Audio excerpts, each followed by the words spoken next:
Hey guys, today we're in the book of First Chronicles chapter 12. So David is the king. We've learned a little bit about his mighty men that have come alongside him for him to become the king. And now we continue with that thought process. And it starts about chapter 12. Now these are the men who came to David at Ziklag while he could not move about freely because of Saul. If you remember back in 1 Samuel 27 through 30, Saul was hunting David.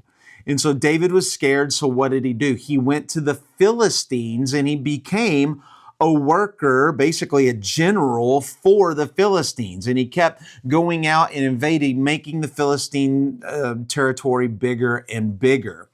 But while he was hiding there, it gave protection from Saul. But during that time, there are some men who came to him in this Philistine time, in this territory, and that's what it was talking about. All these men that came and joined him, they were bowmen, they could shoot arrows, sling stones. They were the Benjamites. So they're from the tribe of Benjamin. And what's important is the next line. They were Saul's kinsmen. King Saul was a Benjaminite. He was from the tribe of Benjamin. And so now what this tells you is his own kin, his own family is now turning against Saul and they're joining David, which is starting to, as we were reading through 1 Samuel, it's starting to kind of give you an idea. Saul is finishing and now David's truly going to take over. And so his own family is joining him.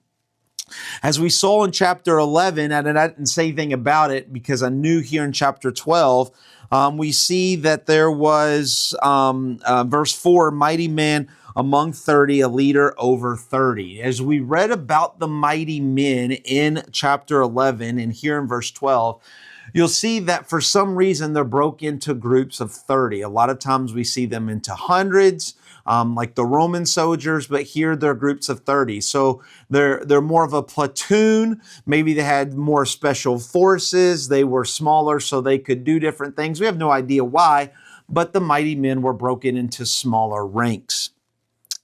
And then we see, starting in verse 8, we see these Gadites, which means they're from the tribe of Gad. And they came to David and they were a huge asset.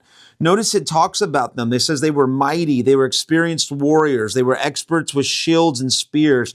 Their face were like lions. They were swift as gazelles on mountains. These were extreme fighters. And even these men came to David for him to be king.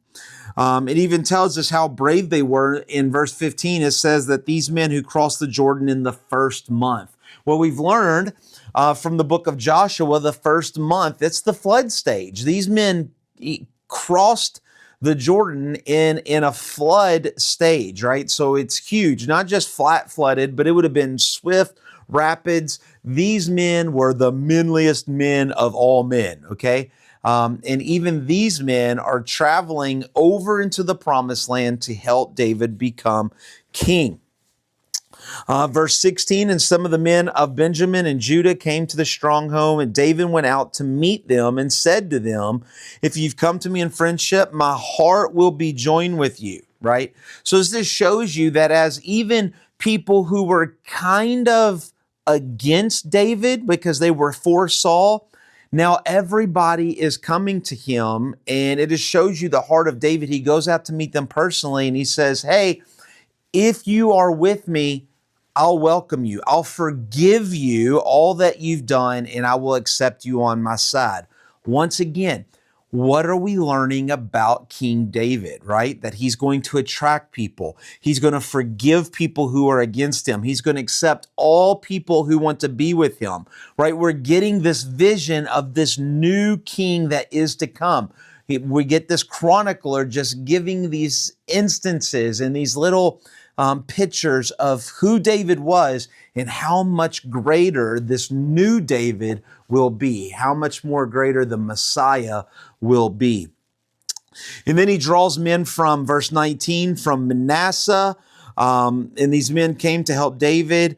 There was a great army like the army of God. And so here this king is just drawing multiple and multiple people to him to build out his army, to build out the army of God, to build out the church, right?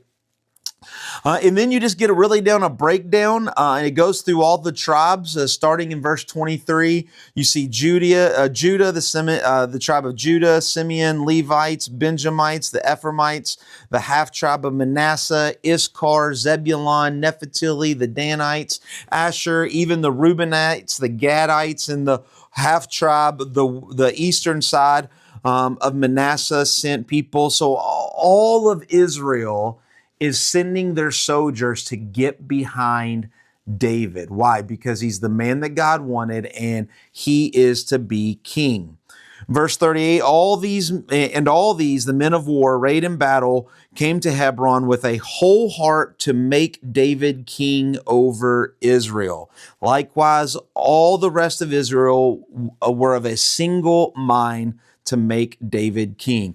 Wholehearted, single mind. These are words of saying all of Israel was singularly focused on one job and one job only, to make the king, right? David was the king, but nobody really looked at him, and they came to help to bring up the king. And even so much so that even men who weren't soldiers, they would bring food and drink and do everything to support not only David as a king, but the army. But notice this, notice the last verse. I love this. For there was joy in Israel. There was joy in Israel. Think about this, okay?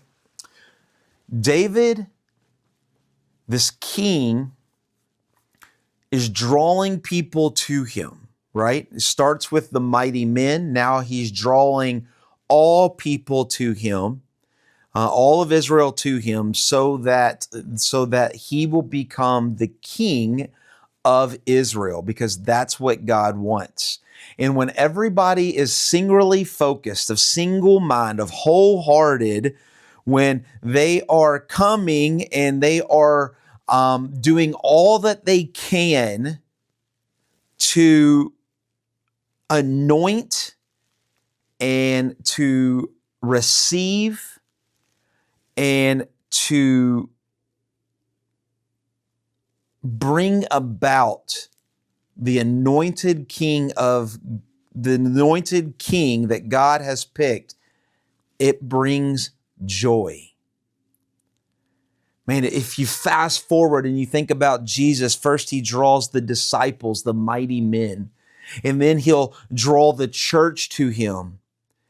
And one day Jesus will come back, and then all of the believers will come, and we will have a meal. We will come together, right? And we will come together. We'll have a meal like they were talking about, the flour, the cakes of figs, the clusters of raisins, the wine of oil, the oxen and sheep. And there will be joy in Israel when all who believe receive the rightful and anointed king that God has put in place. It will bring joy. Pointing to a millennial age, but it's also pointing to a time right now when we receive that Jesus is the king of our hearts. That's when we receive joy. That's when we receive excitement. And that's when we get the abundant life and the joy and the peace and all of the things that we're promised that the fruits of the Spirit give us, is when we receive the anointed King of God. Hope that's making a little bit more sense. Yes, we're reading historical data about Saul and now about David, but it's all pointing to the future. People who just remember Saul and David as history, as stories that their great-great-great-grandparents have told them about this, but it's pointing to a new and better king to come, which will be the Messiah, which is who we call Jesus Christ. Hope that makes a little bit more sense, gets you excited as we continue to read the book of Chronicles, and we will see you tomorrow in the chapter 13. God bless.